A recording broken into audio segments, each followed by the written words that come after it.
അടിമുടി മാറ്റത്തിനൊരുങ്ങുകയാണ് ബഹ്റൈൻ അന്താരാഷ്ട്ര വിമാനത്താവളം. ഗെയിമിംഗ് ലോഞ്ചുകൾ മുതൽ സിനിമാ തിയേറ്ററുകൾ വരെ ഇനി എയർപോർട്ടിനുള്ളിൽ യാത്രക്കാരെ വരവേൽക്കാനുണ്ടാകും. വിഷൻ 2030 രാജ്യത്ത് പുതിയ മാറ്റത്തിന് തുടക്കമാകുന്നത്.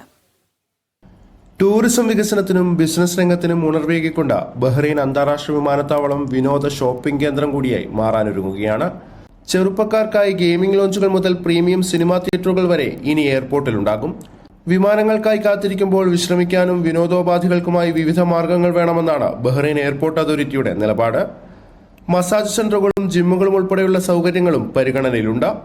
വിമാനത്താവളങ്ങളിൽ വിശ്രമ സമയം ആസ്വദിക്കാൻ യാത്രക്കാർക്ക് കഴിയണം. അത്യാധുനിക വിനോദ മേഖലകൾ, സ്പാ, വെൽനസ് സെന്ററുകൾ, കുട്ടികളുടെ കളിസ്ഥലങ്ങൾ എന്നിവയും ഉൾപ്പെടുത്തും. ഭക്ഷണശാലകൾ, ആഗോള ബ്രാൻഡുകളുടേതടക്കമുള്ള ഫാഷൻ ബോട്ടിക്കുകൾ, വ്യത്യസ്ത അഭിരുചികളും ബജറ്റുകളും ഉള്ളവർക്കായി വിപുലമായ റീറ്റെയിൽ ഓപ്ഷനുകൾ എന്നിവയും ഒരുക്കും.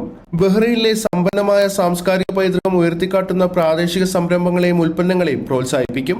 യാത്രക്കാരുടെ ഏറ്റവും പ്രിയങ്കരമായ ഇടമാക്കി ബഹ്റൈൻ ഇന്റർനാഷണൽ എയർപോർട്ടിനെ മാറ്റുകയാണ് ലക്ഷ്യമെന്ന് Muharraq municipal council chairman Abdul Aziz Alnar പറഞ്ഞു. ഏറ്റവും മികച്ച ഷോപ്പിംഗ് അനുഭവം നൽകുന്ന മൾട്ടി ഫംഗ്ഷണൽ എയർപോർട്ട് എന്ന ആശയമാണ് ഈ മുഖച്ഛായ മാറ്റത്തിന്റെ പ്രധാന ലക്ഷ്യം. ബഹ്റൈന്റെ വിഷൻ 2030 പുതിയ മാറ്റത്തിന് തുടക്കമാകുന്നത്. ടൂറിസം, ഹോസ്പിറ്റാലിറ്റി മേഖലകളെ ശക്തിപ്പെടുത്താനും ഇത് സഹായകരമാകും. വിനോദസഞ്ചാരം വർദ്ധിപ്പിക്കാനും യാത്രക്കാരെ കൂടുതൽ ആകർഷിക്കാനും ഇതുവഴി സാധിക്കുമെന്നാണ് വിലയിരുത്തൽ.